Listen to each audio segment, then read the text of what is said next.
Hello, everyone, and welcome to Behind the Scenes at Share, Caregiver Edition. My name is Holly Keenan with the Patient Education Team at the Leukemia and Lymphoma Society, and I will be your moderator today. In June of 2024, LLS launched the first 2 episodes of SHARE Project. The acronym SHARE stands for Stories of Hope, Adaptation, Resilience, and Empowerment. In these episodes, we spoke to panels of young adults with cancer to hear their stories and thoughts on life after treatment. While we were filming the episodes, we had the opportunity to speak to 2 caregivers of our guest panelist, David. The issues his fiancée and sister discussed made us dive deeper into other challenges that caregivers of young adults with cancer may face. To help us address these challenges, we brought back our key opinion leader from the episodes, Julia Leavitt, a licensed clinical social worker and oncology therapist with a private practice in California. In today's video, we will be discussing the challenges and questions that have come from our LLS information specialists and online community, as well as those that had come from our survivors on SHARE. Welcome, Julia, and on behalf of the Leukemia and Lymphoma Society, thank you for volunteering your time and expertise. Thank you for having me back, Holly. It's a privilege to be here. Of course, we love having you here.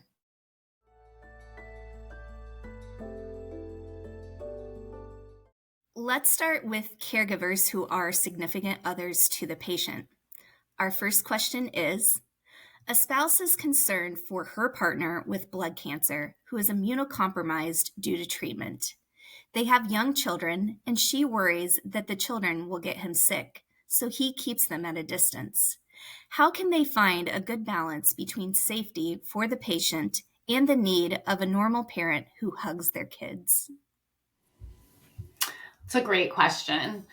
I think that the first step is that there always has to be, when there are young children in the house, constant communication with the medical team so that we know in this situation how dad's counts are and is it safe for him to be around his children at this time. And once that information is given, then coming up with a plan. So when dad's feeling well, does it mean that more of the activities take place outside? So the risk of spreading germs or getting dad sick is lower. And then when maybe dad has really low counts, or if this is during flu season and one of the children has a dance recital or a play at school, maybe he sits that out and then they do a fun family video night and get to watch it with popcorn and snacks. So dad can still be part of it and the kids can still feel very connected. So just finding the good balance between, being somewhere that's safe, but also making it a fun space, a fun environment for everyone. And providing the psychoeducation to the children around why maybe daddy can't be with them, or right now we're going to do air hugs instead of full-on embraces, so that they're being informed and knowing it's nothing they did wrong. And LLS has wonderful books and resources for patients and caregivers to share about how to talk to children about this. Let's move on to question number 2. A spouse is stressed because this isn't how they envision their first few years of marriage. They aren't even 30 years old yet and should be having fun with their friends, not being in and out of the hospital. They miss sexual intimacy with their partner and want to know how to make things feel more normal with treatment lasting a long time. We see this often, especially in our young adult population. Being young, this is a prime time in your life to be going out, especially for this couple, they're newlyweds. So I think it's very important to seek higher levels of support, whether that's a couples therapist that also specializes in intimacy, and then also redefining what intimacy is in your relationship and trying to remember that this is just a season of life and it doesn't mean that this will be permanent. So maybe it's more lighting a candle and sitting together and listening to a favorite playlist from early on when you were dating, or drawing each other a bath or providing a massage. And also being spontaneous, because sometimes it might be that the patient isn't feeling good and that's the last thing on their mind. And then there might be times where they are feeling good and starting to do things that might be not what their norm was, and looking at this as a way to replace any fear with curiosity. Great. While we were behind the scenes at Share, we spoke to Tonya about her fiance, David, who is a young adult survivor of acute lymphoblastic leukemia. Let's take a look at the clip.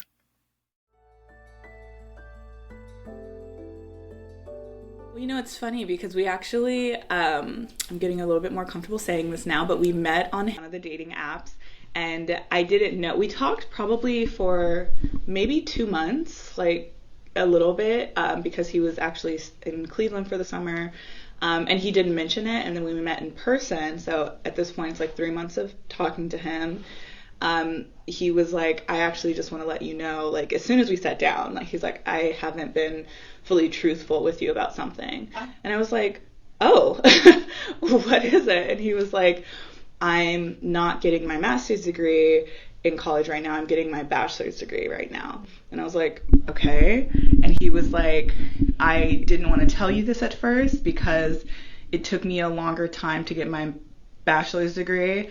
And I was a little bit embarrassed about that because of my situation. And I was just like, what? What are you talking about? Like, I had no idea what he was about to say. And when he told me, it was because I had cancer and that really, I had to drop out of college. And I could tell it was really sensitive. And I could tell that he, like, was expecting me to react in some sort of negative way or something. Like, I think this was something that, like, he was, like, scared to bring up to me for, I'm sure a ton of personal reasons. But then when he did, it actually, so this was our first in-person date, right? We had one of those extra long dates where it was like 5 hours of us just sitting outside of this sandwich shop, talking all about like his experience with cancer and, the way I have experienced cancer of family members and things like that in my life, and trying to like relate it to like what he went through and like see what he went, like trying my best to understand what he went through, I guess. And it was just a really interesting conversation because I don't think I ever had like such a deep conversation with someone on our first in-person meeting. So that's how he first brought it up to me. So as you can see from this clip, Tonya met David at a very vulnerable time where, it's a new relationship, and he, felt embarrassed to really speak his truth on his experiences of his diagnosis and treatment. So what are your takeaways from, him opening up and being vulnerable to Tonya? And what are some takeaways from this? If there's someone out there who happens to see this, who may be in the same boat as David, and necessarily shouldn't be embarrassed about where they have been in their diagnosis and treatment. I think this is an excellent example of, how we hope all first dates start, right? Where we start to show a little vulnerability. And David was able to do that and kind of break away from his feelings of fear, or is this person going to run the other direction because I'm going to tell them that I'm actually only getting an undergraduate degree when I should be at a certain age, or why that was. And I think it's also important to remember that we don't always have a roadmap for these situations. And it sounds like David's fiance did an excellent job being a listener and hearing what David was willing to share in that moment, and removing any sorts of judgment or concern, and asking appropriate questions. And I loved how she even shared that she was able then to share what her own personal experience with cancer was. And I'm sure there was education provided on both sides. And being able to normalize that. And I think that I'm sure she had left having many questions, and sounds like probably being very excited since we know now that they are engaged. And so maybe also it might be helpful for her to know that there are resources out there, whether it's turning to a caregiver webinar about how to be there to support the person you love and care about in a relationship, or finding a local support group for young adult caregivers. So I think those are some takeaways that stay with me. Yeah. And, say you are going on that first, second, maybe even third date, and, this is something that you really feel at this time that you do want to share with that person that you are spending time with. What is one small tip that you can offer to the survivor if they are in a state of mind to want to really open up to that person? Where do they start? Honesty is the best policy. And I always like to use this phrase, challenge by choice. So never feel you get to share as much of that part of your narrative that you want to. If it starts to feel like, okay, I'm taking up too much of the conversation, or this is getting really medical, or I'm not ready to answer these questions because I still want to get to know this person and I have a lot of questions for them, that you get to control and put up that boundary and share that this is what happened to me. This is part of my story. This is how I embrace my story. But never feel pressure to tell more than you're willing to in that moment, especially in those early days where you're sharing your narrative. That's great advice, Julia. We also wanted to know what type of support she would like to have as a caregiver. So let's discuss the clip we're about to see.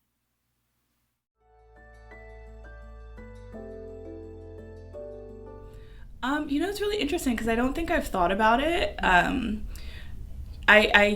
I would say I'm a care partner, but because he is just my partner, I think everybody in relationships, when someone needs help, you do for them. David also cares for me in so many ways, so I don't really consider it like I'm necessarily like the traditional caregiver.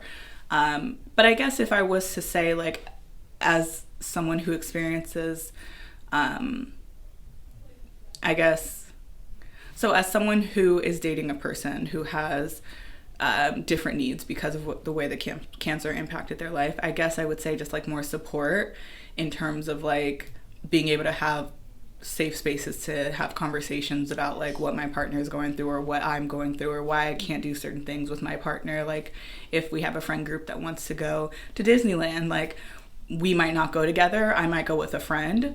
Actually coming up right now, my friend group is going on a couples trip and I'm not going with my partner. I'm going with a friend because my partner is not able or comfortable doing all the things that we're going to be doing on this trip. So I think just like understanding in that support, like, like this is my partner, this is my man, this is my fiance, like all those things, but our relationship might look a little bit different. So there's one thing that really stuck out to me, Julia. She called herself a care partner. And I think that's very endearing instead of just, the older term caregiver. I feel like care partner is just so much more encompassing these days. So again, what type of support, should she be expecting as a caregiver, or what are some, coping mechanisms that Tonya could use during her time as a care partner, as she calls herself, to really make the most out of her and David's relationship? I agree that I think her calling herself as a care partner is an excellent way to define the role. I think potentially meeting other young adult care partners to help have some normalization and a sense of community, or be able to share openly, like, this is how I explain to my friends that like we can't go to Disneyland with them, or that we're not always going to be there are going to be certain restrictions in where we can dine or things like that. So that there's this built-in sense of community and other people, and her being able to also provide tips to other people that are going through this as well. And then it sounds like she's done an excellent job being very open and having the communication with her built-in support network that was probably present before her and David started dating, of what she needs, and always feeling that she has a voice to share. Let me give you some education on why we can't do this, but I still want to be included, because she still is going to go and make the best of it. Like, I love how she's going to go on this couples trip, but bring a friend, so that she can still be part of her friend group. Yeah, definitely. And the other overarching theme I'm seeing throughout our questions so far is the word honesty and trust. And so I think that really helps to build a great foundation, whether you are the caregiver, the care partner, the patient, a supporter. If you have that foundation of honesty and trust in the beginning, I think that's a really beautiful way to, lay out your relationship as well. Absolutely. And being comfortable doing what's best for you and your partner, and not what might be best for the group or what the norm was prior to this person entering your life. Yeah, definitely. So let's move on to our next group of caregivers, parents of young adults with cancer. Our first question is, a parent of a young adult with cancer has now had their child move back in with them during treatment. They have been butting heads a lot over things like bedtime, going out with friends, chores, etc. How can the parents set ground rules to live together more peacefully during their treatment? Another great question. I think it starts from a place of sometimes parents forget, because we will, no matter how old we are, our parents will always say we are their babies, that most likely this young adult has been experiencing some autonomy and living outside of the house, and maybe they wait to do their laundry till they're out of every sock, and that's just how they do things. And so recognizing that it's going to be a challenge and that there might be a lot of need for open communication and compromise. Setting the parental figures can say that we're here to support you. And just as a reminder, you're back in our house, and these are some of the ground rules. We understand that you're now having to live with us again, which might feel uncomfortable, and really creating this open space to talk about that. And I also think it's always important to give choices. So whether it's is this what you want for dinner? Do you want me to help you prepare dinner? Are you going to be able to have dinner by yourself? So that the young adult can still express some of that autonomy and choice, despite needing to live back at home for whatever reason throughout treatment. Yeah, definitely. That is a tough spot to go back to when Right. in your mind, you're regressing, slightly into, your young adulthood. And it's like, oh, I have to go back under my parents' roof again. But, hopefully that's just a temporary space, and Right. just giving both sides grace to know that, my parents have welcomed me back in the home. And although I have started to establish my own rules in my adulthood, that, they're there to support me. And likewise, Exactly. I am a young adult, and just having those open conversations with the parent up front on, what are the really big ticking rules that we can come to a compromise on too, I think is really important. And it will be a different relationship. It's not going to be the same relationship. So even finding that middle ground, like, oh, there's a shared TV show we like that we can watch, or yeah, you can come with me on a walk. I recently worked with a young adult who had to move back home with her parents. And she said, every time my mom and I were in the same space, she wanted to know who I was texting or what I was doing on my phone. And for so many years, that's been my private thing. I can do that in the privacy of my own home, and she doesn't need to know. And that's where they were butting heads. So really just recognizing that it's a change for everyone. It could be parents that were empty nesters who now have a child back living with them. Definitely. You may not have to eat all your broccoli or finish your milk, but you might need to let your parent know what time you're going to be home. So exactly. Let's move on to our next question. A parent still has their young adult child on health insurance, and now the child has been diagnosed with cancer. The parent has still been paying premiums, but wasn't budgeted or prepared to pay the associated costs with cancer treatments like deductibles and copays. The child isn't able to work during treatment, so the parent is concerned how these costs will be paid and is wondering, are there resources available to help?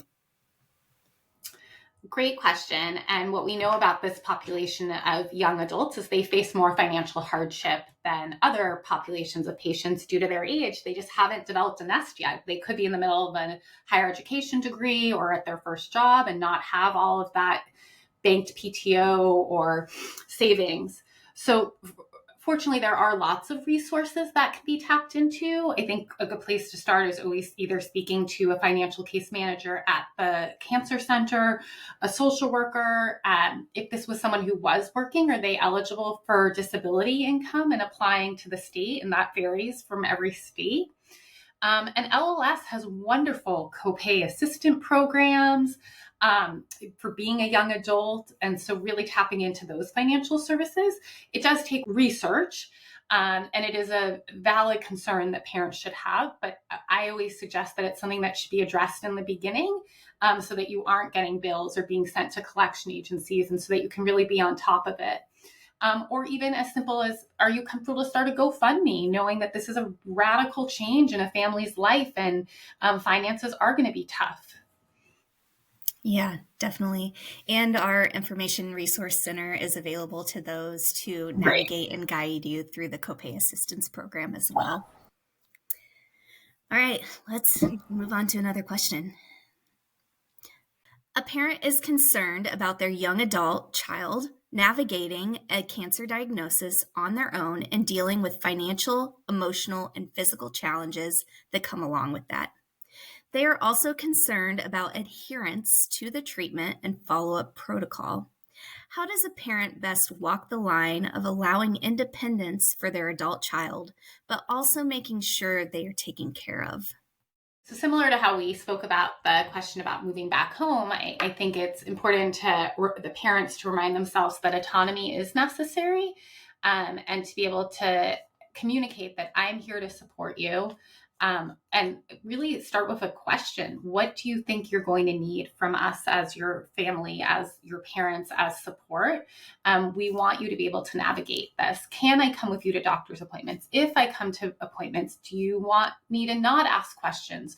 Should we come up with a plan where I write down the questions I have and then you decide if you want to email your medical team with some of those questions?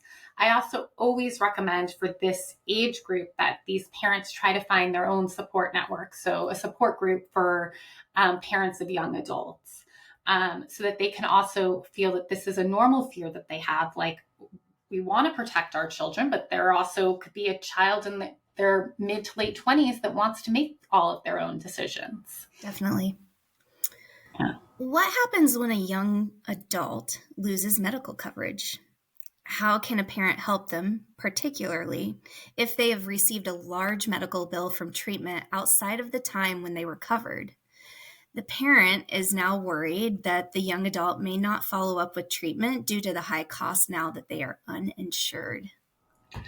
Yes. So like I was saying, this is a population where we know that many rely on their parents' insurance till they're 26, or maybe part of a school, a higher education, and that's where they're getting insured, or through their jobs. It's very important to evaluate from as early on as possible to avoid something like this. What benefits are you going to have? Are we going to have to try to apply for maybe state insurance through the coverages that's available? And then again, going back to the wonderful financial resources that are available through LLS and many hospitals, and asking those questions throughout treatment, because there's always going to be treatment changes. Is this going to be covered by insurance? Is there maybe it's a medication that they need to be put on a patient assistance program to have that. Or then many hospitals have wonderful programs where you can set up a payment plan to pay a bill like that.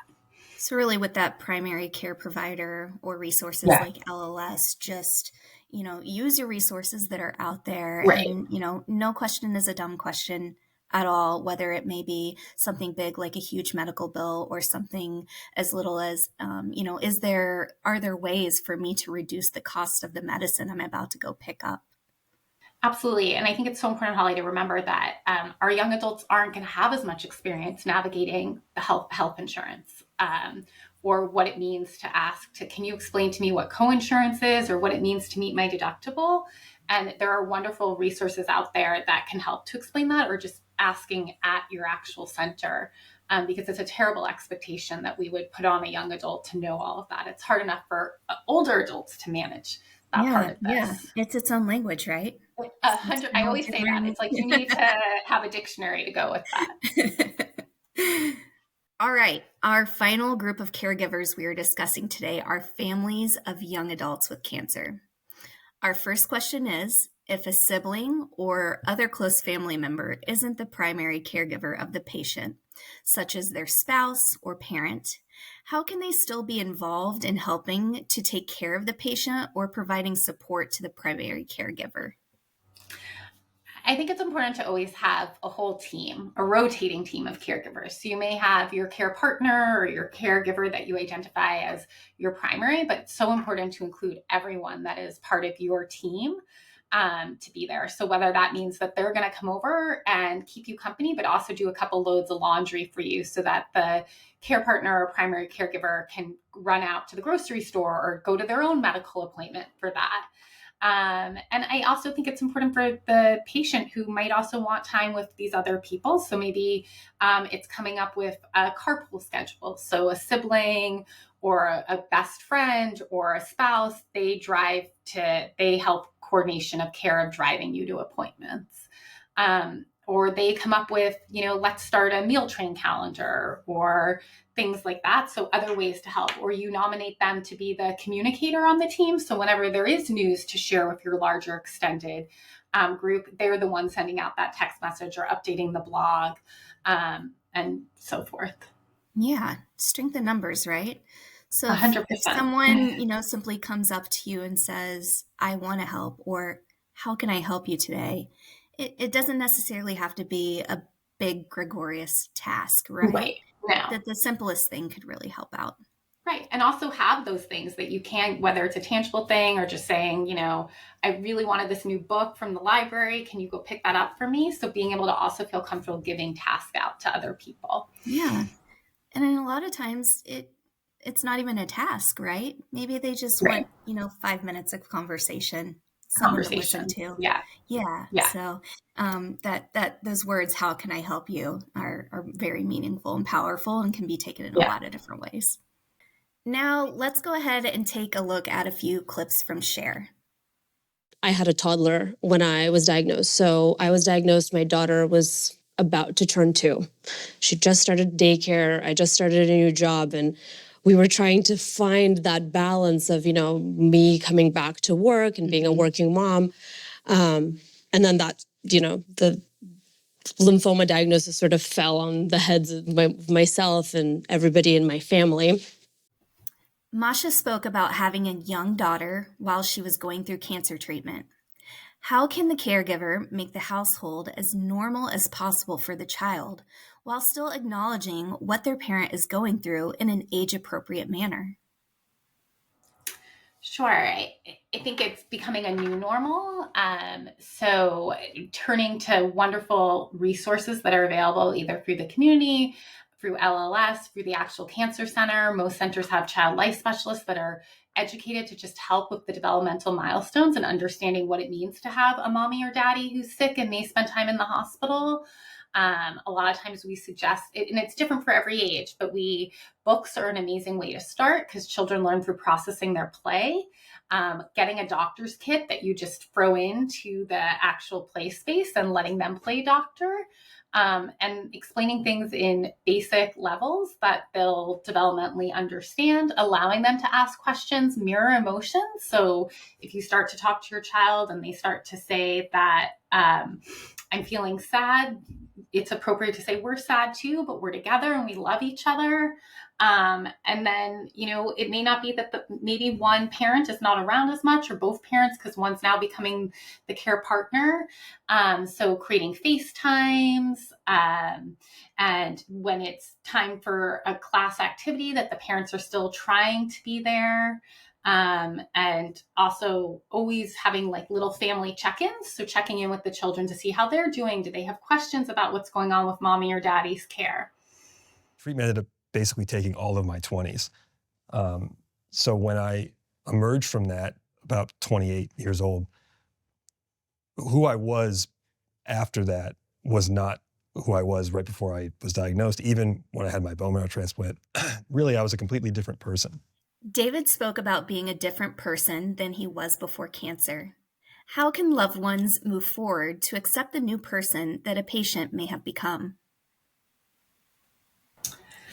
I think the best way is through support and asking in this situation, David, what's different? What are your interests now? Obviously, there's been a shift. You spent so much time only focusing on what you needed to get through your daily treatments or your long hospitalizations in this case. What are things that you're interested in now? Help me to understand. I'd like to be a part of this as I've always been supporting you. And let's do this together if you want. I am still not back to work. I was diagnosed 5 years ago, and I have there's a little bit of stigma that I give myself, almost like a little guilt for myself. Like, why am I not back to work? And, there's can be complications and things that happen with a stem cell transplant after, leukemia diagnosis. And so I had to get a hip replacement, and then from osteonecrosis, then I had to get a second hip replacement. And so every time I was about to step back in, like, okay, I think I can get my makeup kit packed together. I think I could do maybe a 2-hour, do someone's glam and go and start slowly. Then it'd be like, oh, you're having a GVHD flare-up. We got to put you in the hospital. Oh, it turns out osteonecrosis, you're not allowed to stand for more than 4 hours. So there's a lot of hurdles that come with it. Jared talked about not being able to return to work due to complications of the bone marrow transplant. How can a caregiver, whether parent, significant other, or family member, help the young adult in this situation? If the young adult has been out of the house for a long time, it seems that it would be difficult to maintain independence when you aren't able to work. I think that one of the most important things is to remember that everyone does things on their own timeline. As humans, we always put extra pressure on ourselves that we have to be somewhere by a certain point, and how frustrating it could also be that you might gear yourself up to get back out there and then have a new health challenge. So as the caregiver, also validating that this must be really frustrating for you, but are there ways that maybe we can look into a volunteer program, or is it important to go take a class or an online seminar to stay involved in what you want to eventually get back to? And so really coming together, working together, validating that this is a challenge. But again, there's no pressure, no timeline that you have to be back working. Everyone's journey in survivorship is different when it comes to when they can be fully working again. I think it's definitely makes you realize to make the days count instead of counting down the days. Oh, And that's kind of one of my favorite quotes I've taken That's since. so good. Julian talks about making the days count. What are things a caregiver can do to make the days count, not only for the patient, but for themselves? I think starting with maybe being a little more spontaneous. It's so easy to fall into a mindset that, oh, everything is on a schedule. We have a treatment calendar. We know when, counts should be being recovered. We know when we would be discharged from the hospital. But what are the little moments? Coming up with let's try a new sandwich place after treatment every time we leave the hospital, and then we can rate the best sandwiches in the city we live in close to the hospital. So finding new ways, or, oh, there's going to be a new movie on tonight. Let's if you want to invite some friends over and we can get snacks and do something like that.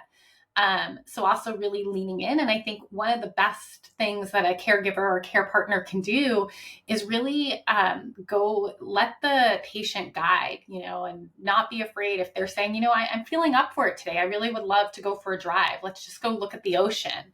And being open to that and not feeling that you have to just make sure they're at home and in bed and taking care of them around the clock. Yeah, so definitely seizing those opportunities where the patient may feel up for spontaneity. Let them. Yeah. So our final question today is a big one for many caregivers: self-care. It is something that can be very difficult for a caregiver. What is the importance of self-care for the caregiver? And do you have advice for caregivers to make sure that they are taking care of themselves as well? Very important question, and I'm glad we're ending with that today. It's so hard to be a constant caregiver or be that person or care partner for someone when we aren't taking care of ourselves. So I think one thing I like to think about is, what can you do from the start to think about what are some things that are non-negotiables that are still really important? So if you were someone that for your own mental health, you needed to be in your garden every other day or going for a walk, how can you still incorporate those things into your caregiving plan as you're caring for this other person? And leaning into the wonderful supports and resources we have for our caregiving network, whether it's joining a support group, going to a webinar to learn more about the person you're caring for's disease and treatment options. And then I always say that you always have to update your self-care plan. And it's not effortless. So what might have been working great for you prior to becoming this caregiver, you might have to make some changes and adaptations, and being flexible with yourself.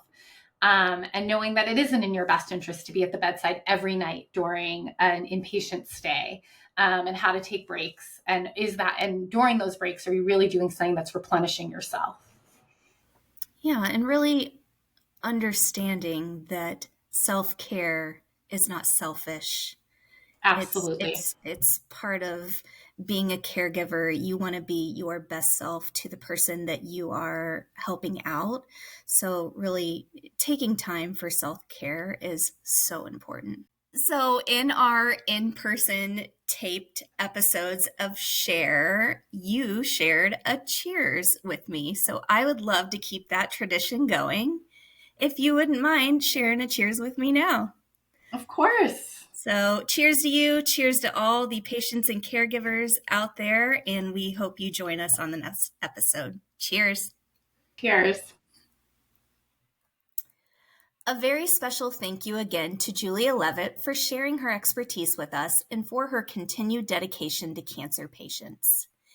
If we were not able to answer any questions you may have had during this program, please contact an information specialist at the Leukemia and Lymphoma Society at 1-800-955-4572 from 9 a.m. to 9 p.m. Eastern Time, or reach us at lls.org/contact us. Please also take a moment to view the resources that LLS has available to you: online chats, educational videos, podcasts, financial resources, booklets, and more. We also encourage you to please complete the program evaluation, which can be found at lls.org/AYA caregiver_eval, or by scanning the QR code on your screen with your smartphone. Completing the evaluation will help us to continue to provide the engaging and informative programming that would benefit you the most. Julia, thank you again for volunteering your time with us today. And on behalf of the Leukemia and Lymphoma Society, thank you all for watching this program. Take care.